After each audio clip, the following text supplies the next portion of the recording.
Senior सहाफ़ी और तज़ियाकार हामिद मीर के मुताबिक ये 2010 की बात है। उस वक्त पीपल्स पार्टी की वफाकी हुकूमत थी। एक वजीर ने बड़े राजदाराना अंदाज में मुझे इत्तला दी कि आप लापता अफराद और बलूचिस्तान के मामले पर अपना मौक़िफ़ छोड़ दें, वरना आपको किसी मुकदमे में फंसा दिया जाएगा। मैंने ये बिरादराना मशवरा नज़रअंदाज कर दिया। थोड़े दिन के बाद ISI के दो साबिक अफसरान कर्नल इमाम और खालिद ख्वाजा को एक बरतानवी सहाफ़ी के हमरा शुमाली वजीरिस्तान में अगवा कर लिया गया। कुछ दिन बाद कर्नल इमाम और खालिद ख्वाजा को गोली मार दी गई, जबकि बरतानवी सहाफ़ी को रिहा कर दिया गया। इस वाक़े के काफ़ी दिन बाद शालीमार पुलिस स्टेशन इस्लामाबाद में मेरे खिलाफ एक दरख्वास्त दी गई और इल्ज़ाम लगाया गया कि मैंने खालिद ख्वाजा को अगवा कराया और कत्ल कराया। दरख्वास्त में एक टेप का जिक्र भी था। टेप में होने वाली गुफ्तगू दरख्वास्त में लगाई गए इल्जाम के मुताबिक न थी। इस मुकदमे की समाअत सेशन कोर्ट और लाहौर हाई कोर्ट में हुई और मुझ पर कोई इल्जाम साबित न हुआ। इस दौरान एक इदारे ने मेरे खिलाफ पेश की जाने वाली टेप का फॉरेंसिक कराया तो वो जाली साबित हो गई। इसके बाद 2012 में मेरी गाड़ी के नीचे बम नस्ब कराया गया। थाना गोलड़ा में FIR दर्ज हुई। जिस मुलजिम ने इस वाक़े की जिम्मेदारी कबूल की वो गिरफ्तार भी हुआ, लेकिन बादज़ां आसानी से फरार हो गया। 2014 में मुझ पर कराची में कातलाना हमला हुआ। सुप्रीम कोर्ट का 3 रुकनी इंक्वायरी कमीशन बनाया गया। 9 साल गुजर गए, इस कमीशन की रिपोर्ट आज तक नहीं आई। 2016 में रोजनामा जंग में शाया होने वाले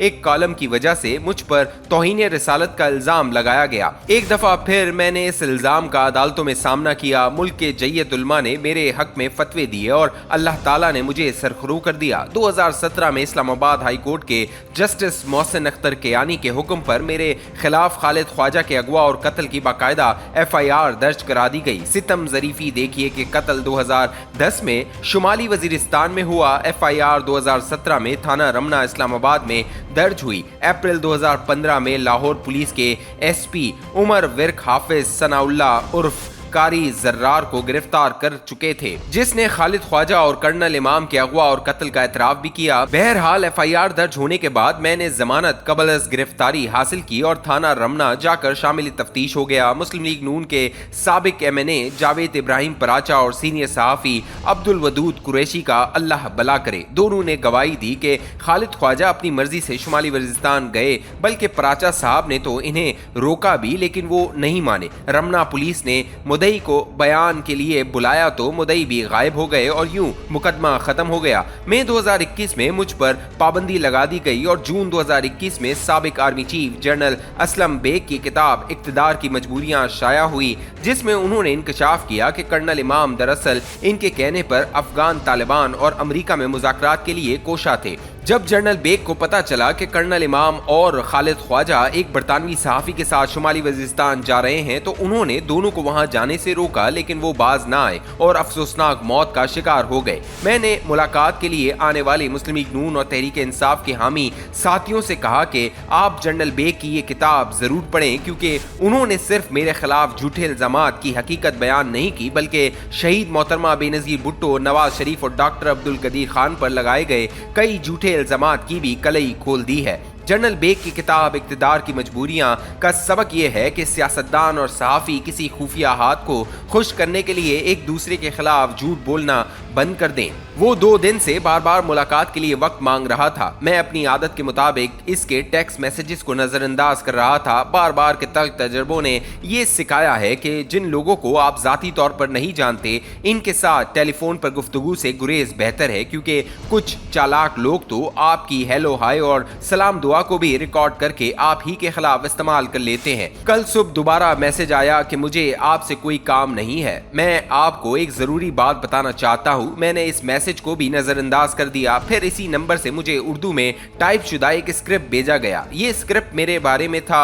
चंद लम्हों के बाद एक और मैसेज आया और मुझे बताया गया कि आपके खिलाफ एक वीलॉग के लिए मुझे स्क्रिप्ट दिया गया है, लेकिन मैंने इनकार कर दिया है। ताहम मैं आपको तफसील बताना चाहता हूँ। काफी सोचने के बाद मैंने इस नौजवान को मुलाकात के लिए बुला लिया। खिलाफ तवक्को इस नौजवान के साथ एक ऐसी खातून सहाफ़ी भी आ गई जिन्होंने 2 साल पहले मेरे खिलाफ कई वीलॉग किए और सोशल मीडिया पर इल्जामात भी लगाए। दिलचस्प पहलू ये था कि खातून सहाफ़ी का झुकाव तहरीक इंसाफ की तरफ है और जो साहब इनके साथ आए वो मुस्लिम लीग नून के दीवाने हैं। इन दोनों से सरसरी दुआ सलाम तो थी, लेकिन ये पहली बाकायदा मुलाकात थी। नौजवान सहाफ़ी ने बताया कि शायद आपको याद ना हो, लेकिन 2017 में जब आपने पीका एक्ट पर बहुत तनकीद की तो मुस्लिम लीग नून की सोशल मीडिया टीम ने आप पर इल्जामात की बौछार कर दी। बाद में इसी सोशल मीडिया टीम के 2 अरकान को पीका एक्ट के तहत गिरफ्तार किया गया तो आपने इस गिरफ्तारी की मजम्मत की। नौजवान ने याद दिलाया कि इसके समेत मुस्लिम लीग नून की सोशल मीडिया टीम के कई अरकान ने आपसे माजरत भी की थी। नौजवान ने बताया कि इस दौरान आप पर अगवा और कत्ल का एक मुकदमा दर्ज हो गया। तहरीक इंसाफ की सोशल मीडिया टीम आपके खिलाफ मुतहरक हो गई। इसने अपने साथ आने वाली खातून सहाफ़ी की तरफ इशारा करके कहा कि उन्होंने आपके खिलाफ वीलॉग किया तो मैंने आपका दिफा किया। कुछ दिन पहले मुझे आपके खिलाफ स्क्रिप्ट दिया गया और कहा गया कि हामिद मीर को तबाह करना है। मैंने पूछा कि हामिद मीर को क्यों तबाह करना है। मुझे बताया गया कि हामिद मीर 90 दिन में इलेक्शन की हिमायत कर रहा है। ये तहरीक इंसाफ का बयानिया है और तहरीक इंसाफ की हिमायत पाकिस्तान दुश्मनी है। नौजवान के मुताबिक इसने याद दिलाया कि तहरीक इंसाफ के दौरे हुकूमत में हामिद मीर पर पाबंदियां लगी और तहरीक इंसाफ की MNA आलिया हमजा ने कौमी असम्बली में हामिद मीर के खिलाफ तकरीर की। आज वो आलिया हमजा मुल्क दुश्मनी के इल्जाम के तहत जेल में है क्योंकि वो 9 मई के हंगामों में मुलव्विस थी। हामिद मीर ने 9 मई के हंगामों की मजम्मत की तो वो मुल्क दुश्मन कैसे हो गया। नौजवान सहाफ़ी को इस सवाल का जवाब देने की बजाय कहा गया कि आपने हर सूरत में हामिद मीर के खिलाफ वीलॉग करना है वरना कोई और कर लेगा। वीलॉग के लिए दिए गए स्क्रिप्ट में वही इल्जामात दोहराए गए थे जो 2 साल पहले तहरीक इंसाफ की हामी खातून सहाफ़ी ने मुझ पर आयद किए थे। इल्जामात की मुमासलत देखकर मुस्लिम लीग नून के हामी सहाफ़ी ने तहरीक इंसाफ की हामी खातून से पूछा कि आपको इन इल्जामात के बारे में किसने ब्रीफ किया था। खातून सहाफ़ी ने कहा कि इसे भी व्हाट्सएप पर एक स्क्रिप्ट भेजा गया था। जहां से स्क्रिप्ट आया था वो आजकल मज़कूरा खातून सहाफ़ी को भी मुल्क दुश्मन समझते हैं। लिहाजा खातून सहाफ़ी ने मुस्लिम लीग नून के हामी नौजवान को तजवीज़ पेश की कि क्यों ना हामिद मीर से खुद पूछ लें कि पिछले 13 साल से एक इल्ज़ाम वक्फे वक्फे से बार बार क्यों दोहराया जा रहा है।